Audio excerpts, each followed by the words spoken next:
एक जंगल में एक हाथी और एक बकरी रहते थे। दोनों बहुत पक्के दोस्त थे। दोनों साथ में मिलकर हर दिन खाने की तलाश करते और साथ में ही खाते थे। एक दिन दोनों खाने की तलाश में अपने जंगल से बहुत दूर निकल गए। वहां उन्हें एक तालाब दिखाई दिया। उसी तालाब के किनारे एक बेर का पेड़ था। बेर का पेड़ देखकर हाथी और बकरी बहुत खुश हुए। वह दोनों बेर के पेड़ के पास गए। फिर हाथी ने अपनी सूंड से बेर के पेड़ को जोर से हिलाया और जमीन पर ढेर सारे पके हुए बेर गिरने लगे। बकरी जल्दी जल्दी गिरे हुए बेरों को इकट्ठा करने लगी। संयोगवश उसी बेर के पेड़ पर एक चिड़िया का घोंसला भी था, जिसमें चिड़िया का एक बच्चा सो रहा था और चिड़िया दाने की खोज में कहीं गई हुई थी। बेर का पेड़ जोर से हिलाने के कारण चिड़िया का बच्चा घोंसले से बाहर तालाब में गिर पड़ा और डूबने लगा।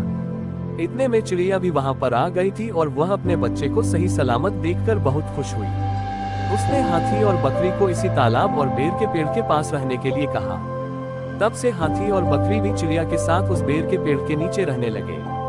चिड़िया के बच्चे को डूबता हुआ देखकर उसे बचाने के लिए बकरी तालाब में कूद गई, लेकिन बकरी को तैरना नहीं आता था। इस वजह से वह भी तालाब में डूबने लगी।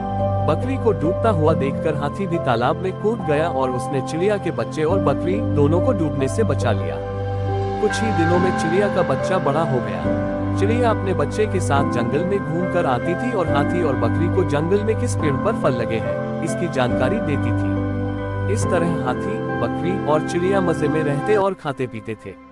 तो दोस्तों, इस कहानी से हमें ये सीख मिलती है कि हमें किसी का बुरा नहीं करना चाहिए।